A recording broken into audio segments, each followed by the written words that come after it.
Let me introduce our next speaker, Francesco Bianchi, presenting Duke University. Okay, so first of all, thanks to the organizers for putting the paper on the program. So these are more Italians, so my co-author is also Italian, like Stefano and like his co-author. So more Italians, more discussions about that, and possibly about how monetary policy can help alleviating fiscal issues. So Leonardo is at the Chicago Fed, so the usual disclaimer applies. I don't have to use the Quaben disclaimer because Leonardo is not here to argue with me about the interpretation of the results, so I can say whatever I want.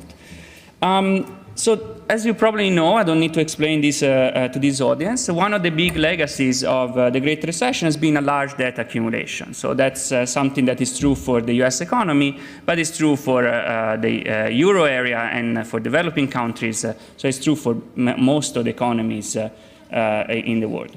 So some scholars have argued that fiscal imbalances can have important effects on the macroeconomy. So this goes back to the seminal contribution of Sargent and Wallace. And then there is a pretty vast literature that goes under the umbrella of the fiscal theory of price level with Leeper, Sims, Cochrane, Woodford, and just to cite the most relevant contributions. So, however, most of these papers, for those of you that have read them at some point, they talk about monetary and fiscal policy coordination. So they are basically focused on a scenario in which monetary and fiscal authorities implement policies that are conducive to a certain equilibrium for inflation and then for the macroeconomy. Instead, what we are interested in this paper is the possibility of a lack of coordination between the monetary and the fiscal authorities, so a situation in which possibly the policies that get implemented by the two authorities are not really consistent with each other, in the sense if they were to prevail forever, there would not be any well-defined stationary equilibrium. So in order to explain why we think that the possibility of a conflict between monetary and the fiscal authorities is real, I'm plotting here the projection of the CBO for the debt-to-GDP ratio. And then, as you can see, the projection says that the debt-to-GDP ratio for the US should explode. Now, everybody here is smart enough to understand that this is not an equilibrium. This is just a scenario condition on the current fiscal policy. But what this graph is telling us is that, as today, there is no fiscal plan about how to stabilize the debt-to-GDP ratio. So what this graph tells us is not that the debt-to-GDP ratio in the US is going to explode. It just tells us that the fiscal authority has not figured out how to prevent that from happening. At the same time, you also are familiar with the idea that the Fed has always been forceful in saying that inflation stability remains a central target of the Fed, and this can be translated in saying that inflation cannot really be a way to stabilize the debt-to-GDP ratio in the US economy. So you put these two things together, as today, the policies of the monetary and the fiscal authorities are not really consistent with each other. So you might imagine, you might have your idea, okay, one of the two is eventually going to change course, or you might say that that will eventually happen, but before we get there, before we get to the resolution of this latent conflict, there might be some lack of coordination along the way between the two authorities. So what we do in this paper then is to study the consequences of this lack of coordination. So in particular, we develop a new Keynesian model that's one key ingredient, that is the possibility of large contractionary shocks that can lead to a very rapid debt accumulation. The second ingredient is that we are going to allow for the possibility of changes in policymakers' behavior. And in particular, in our model, agents understand that following such a large accumulation of debt, some serious fiscal stabilization should be required. They also understand that the government might be unwilling or unable to implement this fiscal stabilization. And, you know, pretty sure if you follow the news, you might have an idea of why the government might be unwilling or unable to implement fiscal stabilizations, at least in the short run. And agents also understand, like they are like Trump, they understand that certain economies, the economies that are lucky enough to issue debt in their own currency, never default on debt, because they can always print money. Okay? So this is something that Trump said during his electoral campaign. Of course, also agents understand that the central bank might be not necessarily happy with this story. It might not be happy with the idea of losing control of inflation and basically giving up the target of inflation stability.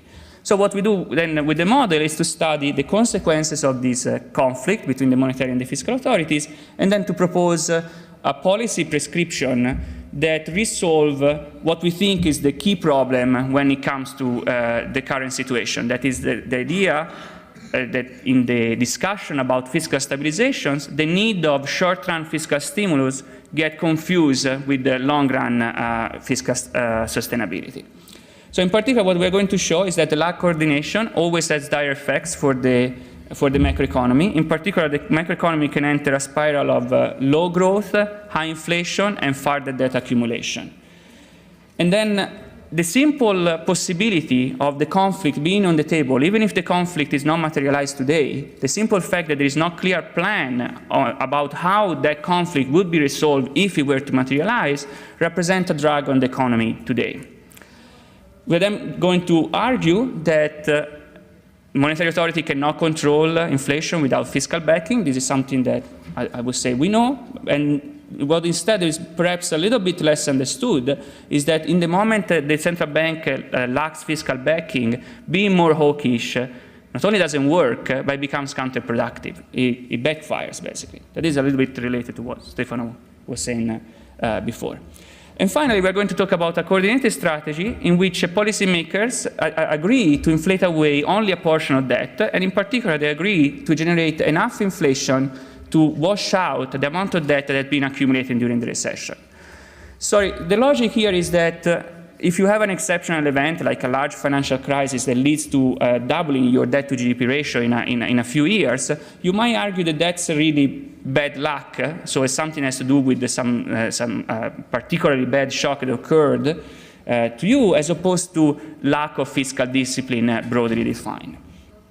And then we're going to discuss how this is implemented in practice, and then I'm going to show, if I have time, that this policy is particularly useful at the zero lower bound when the central bank has basically lost ammunition to stimulate the economy.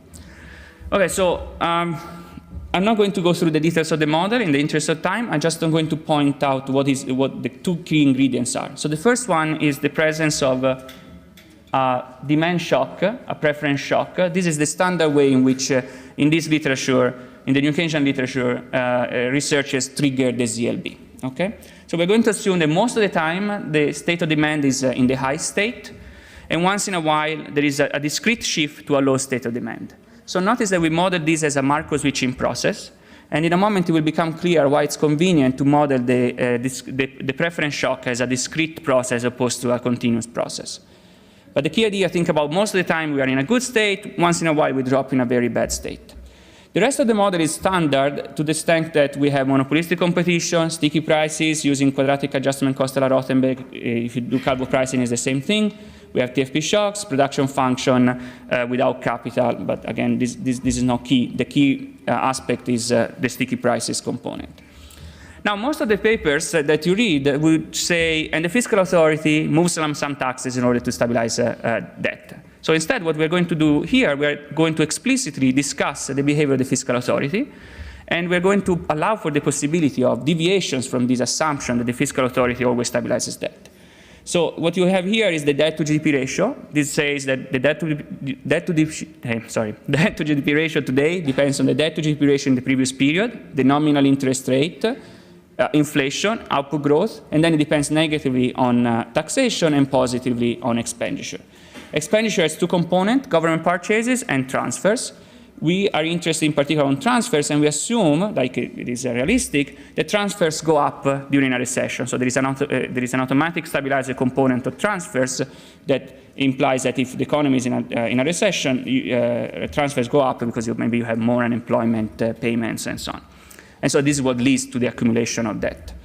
The fiscal rule is isomorphic to a Taylor rule in the sense that the fiscal authority reacts to the debt-to-GDP ratio and to the state of the economy. Again, the reaction to the state of the economy, you can imagine it that is, again, implied by the automatic stabilizer. If you are in a boom, tax revenues go up. What is important is instead the reaction to the debt-to-GDP ratio. And as you can see, the reaction to the debt-to-GDP ratio is indexed with respect to this variable xi-p. That is the variable that also follows a Markov switching process that is going to control changes in policymakers' behavior.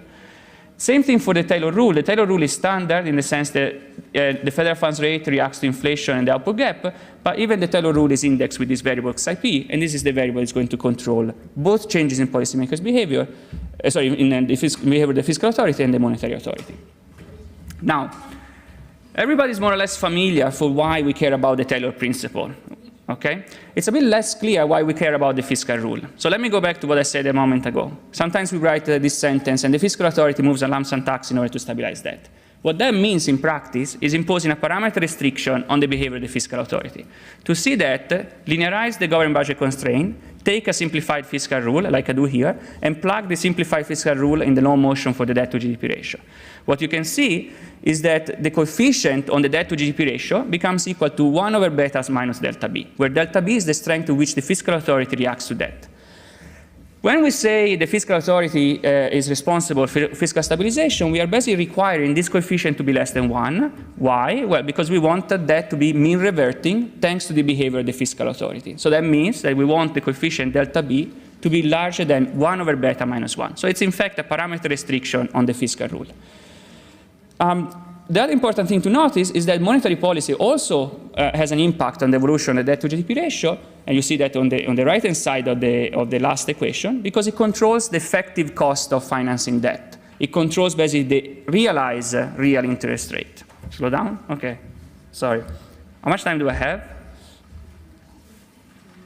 15?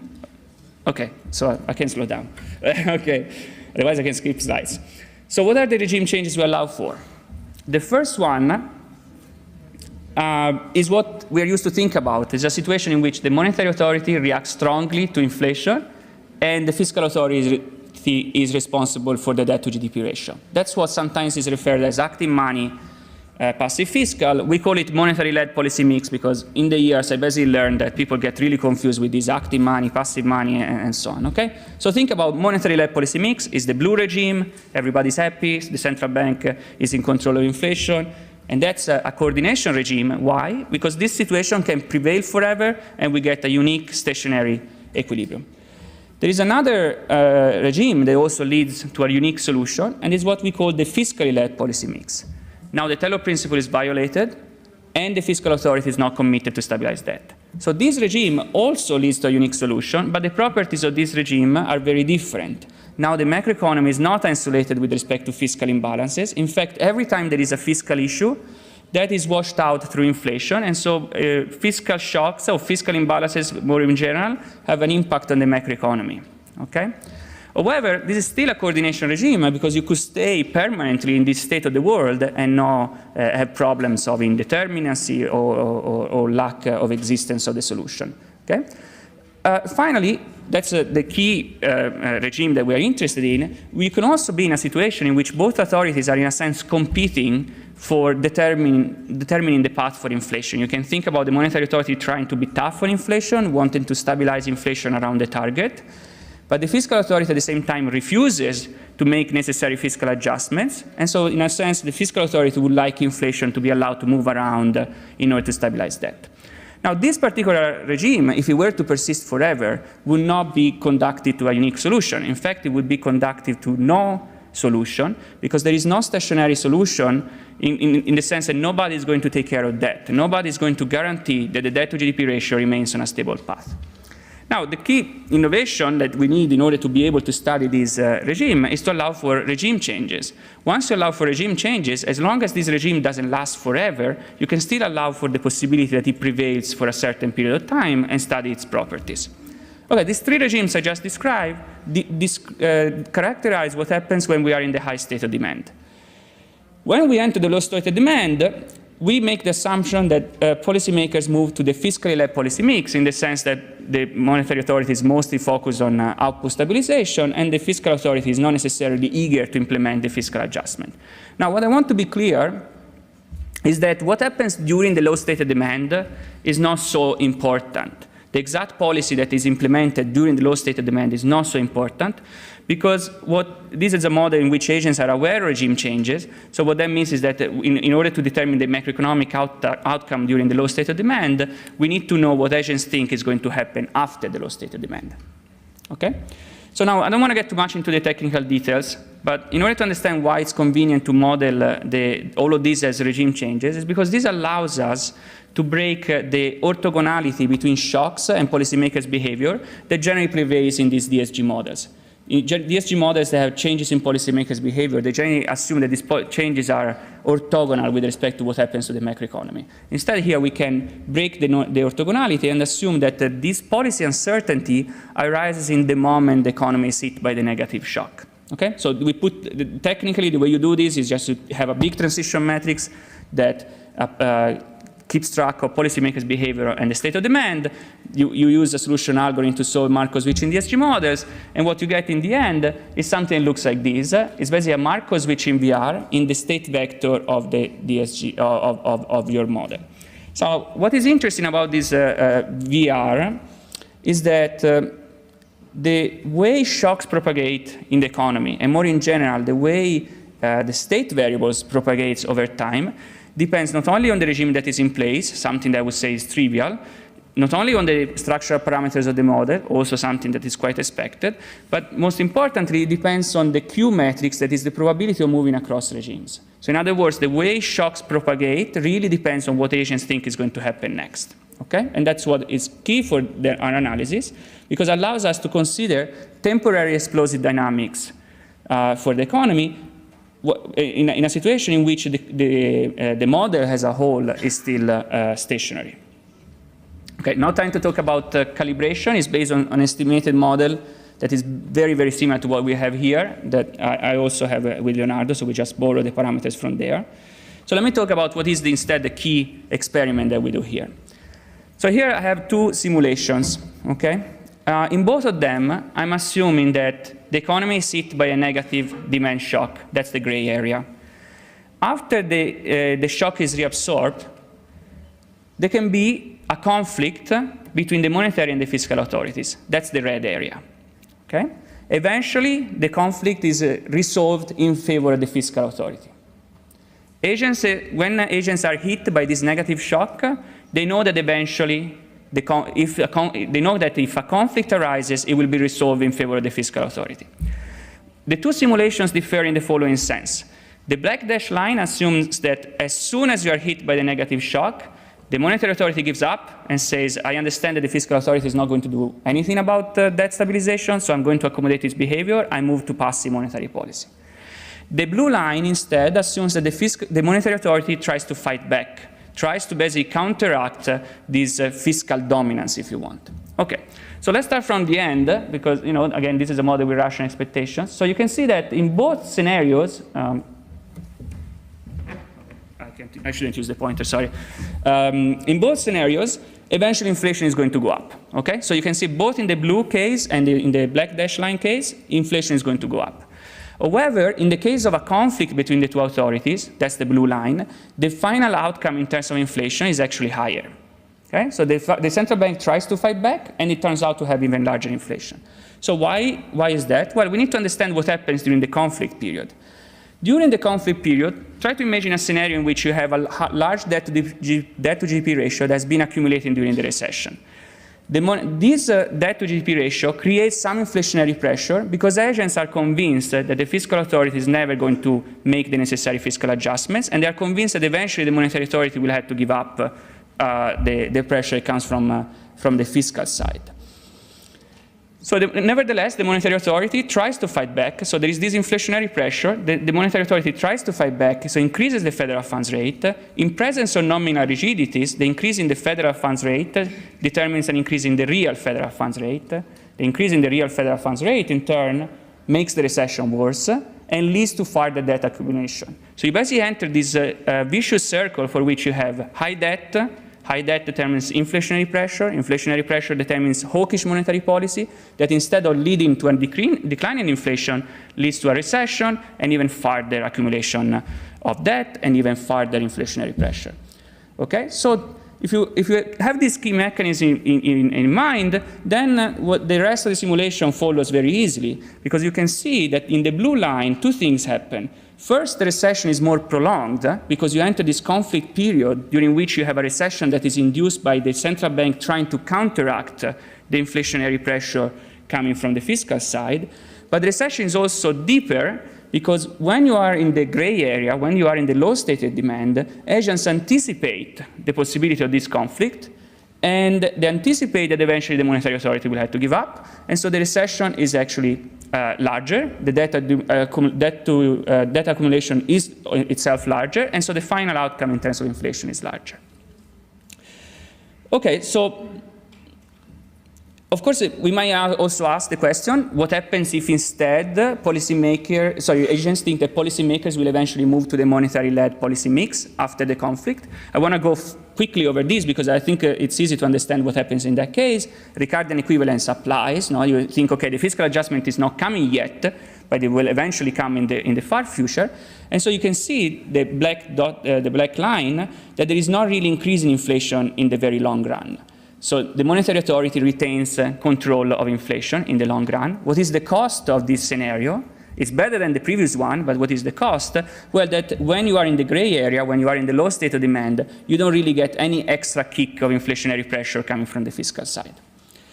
Now, then in the paper we discuss how these are two polar cases, no? I am convinced that it will be resolved in one way, I'm convinced it will be resolved in the other way. Of course, you can entertain yourself, if you don't have anything better to do on Saturday night, you can entertain yourself with all the possible cases of, let's say, 50% probability we go in this scenario, 25, and so on. And what you get, apart from joking, that is actually important, is that the fact that there is no resolution of this uncertainty is that you can potentially get an increase in macroeconomic uncertainty. Because agents are simply flipping back and forth every time there is a piece of information, they flick back and forth between the two polar cases. Okay? So what is the takeaway of this exercise?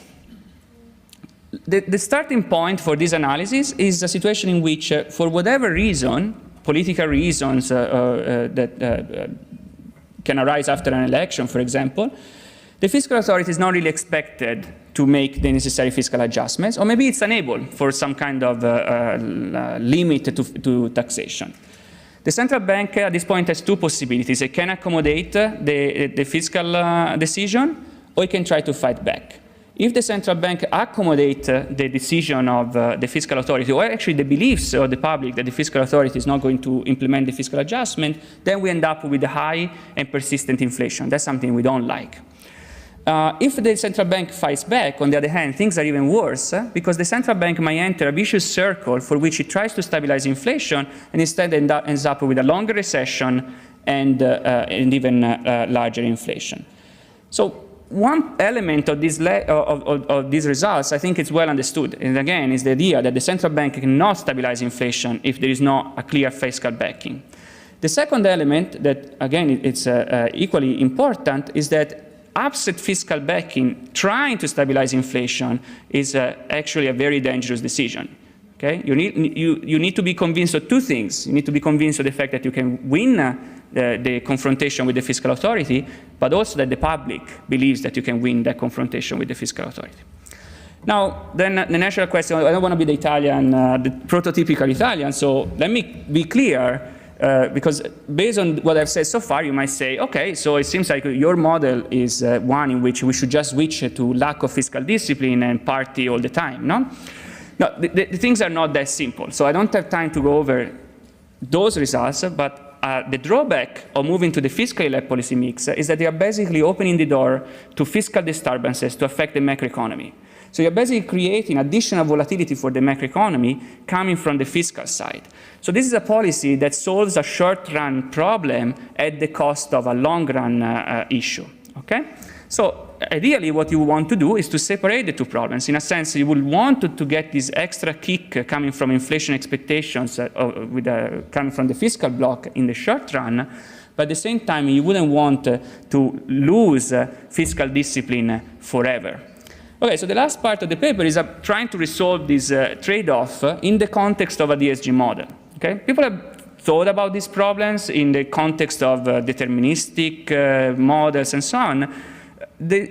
We think that there is no paper out there that actually proposes what we are going to discuss in a moment in the context of a fully specified New Keynesian DSG model. Okay, so what is the proposal here? to separate the problem of long-term fiscal sustainability from the desire of implementing a short-run fiscal intervention? Well, it's the possibility of policymakers committing to inflate away only the portion of debt that has been accumulated during the large recession. Now, the way this is, so that's the first prescription. The second prescription is that once that amount of debt is reabsorbed, policymakers will naturally revert to standard policy rules. Okay? So now, the way this is technically done in the context of the ESG model, for those of you that are interested in modeling techniques, is by basically keeping track of what debt, inflation, and more in general, the state of the economy would have been absent the large shock. You basically, in the same way you build the natural level of output, that is kind of a theoretical concept, you can do something very similar and build this shadow economy in which all shocks are left unchanged, except you don't get this negative demand shock. And then the way you specify the rule is in the following way. You say that the fiscal authority is committed to move taxes in response to the business as usual debt to GDP ratio. That would be the level of debt that would have prevailed without this large shock, while it's going to do nothing with respect to the additional level of debt that has been accumulated during the large recession. Similarly, the monetary authority is committed to implement active monetary policy in response to the inflation that is due to the, say, regular shocks, but it's going to do nothing with respect to the level of inflation that would be necessary to wash out this debt that has been accumulating during the large recession. Okay? So you can think about this as saying there are two budgets. There is the regular budget and there is the emergency budget. We do something about the regular budget. That's, in that sense, we are implementing fiscal discipline, but we don't do anything with respect to the emergency budget. In that sense, we allow for a little bit of flexibility when it comes to short-run fiscal stabilization. Okay, so what I'm plotting here is exactly the same exercise I had before, in the sense I still have the same shock with the same size, okay? What you can see is that the recession, once you implement these coordinated policies, is largely reduced, okay? And the reason why is because you basically get this inflationary pressure coming from the fiscal side. However, the result that is important here is that if you look at the amount of inflation that is necessary in order to obtain this outcome in terms of output, it's very, very small. So in fact, here the target, the level of inflation moves from, let's say, 2% to 2.5%. Now, where is the mystery? Why do we get such benefits in terms of output and not such large costs in terms of inflation? Well, if you think about it, it's kind of obvious. It's like an automatic stabilizer. This mechanism kicks in exactly when you need it. It prevents the economy from entering a large recession, so it prevents the economy from experiencing a massive debt accumulation. And in the moment it prevents the economy from experiencing a massive debt accumulation, it also means that the amount of inflation that you need in order to stabilize debt is actually very modest. If you want to know what is the amount of debt that you need to inflate away, that's the blue area. It's the difference between the blue line and the red dotted line. That would be the level of debt that would have prevailed if the shock had not occurred. So when is that this policy is particularly desirable? You might argue, I don't care, I want to do unconventional monetary policy, I want to do forward guidance and so on. Well, these is a policy that becomes particularly relevant when you are at the zero lower bound. So when you are at the zero lower bound, the standard prescription is the one by Eggerson and Woodford, and to some extent was already in Krugman, the idea that you want to basically manage expectations and promise a certain path for nominal interest rates. What that prescription does is to basically generate a certain path for inflation expectations. It generates an increase in inflation expectations. So our policy implements also an increase in inflation expectations, but through a very different mechanism. It does it through the fiscal channel. Now, this idea that policymakers can avoid the liquidity trap by making it fiscally unsustainable goes back to some work of Mike Woodford and then Ben Habib, Schmigro, Uribe. So whatever you do in New Keynesian macro, at some point you're going to find out that Woodford has thought about it. Woodford presented that result in the context of a deterministic model, so we basically show that this can be implemented in the New Keynesian framework. What is the advantage of implementing this policy? Well, this is something that's been pointed out, for example, during a speech by Chris Sims at Jackson Hole. It might be much easier to convince the public that inflation is coming because the government is not going to be fiscally responsible, at least for a certain portion of debt. Because we know the politicians are always happy when they can avoid increasing taxes. So now let me redo the same exercise, but let me double the size of the negative shock in a way that is large enough to push the economy at the ZLB. So what you can see is that our policy, that is the blue line, is able to replicate basically the equilibrium outcome in terms of output of a policy that violates the ZLB. So in a policy that basically drives the federal funds rate in the negative territory by -2%. And so in this sense, it's actually able to make, to avoid the ZLB by making it fiscally unsustainable. So I'm basically done. So we want to make two key points with this paper. First, when you have lack of coordination, you are bound to get to bad outcomes. And the worst case scenario is entering a vicious circle for which the monetary authority tries to fight inflation, but the public is convinced that it won't eventually prevail. Of course, simply giving up what we have learned in the past 20, 30 years is also not such a desirable outcome. Ideally, what we would like to do is to keep the good of the policies that we have learned in the past 30 years, but at the same time be able to get an extra kick in macro stabilization. And that's how we propose this shock-specific rule, this coordinated policy that is particularly important at the zero lower bound. Thank you. Thank you very much, Francesco. Okay, we have a few minutes for questions. Welcome, all. Yeah, you're welcome.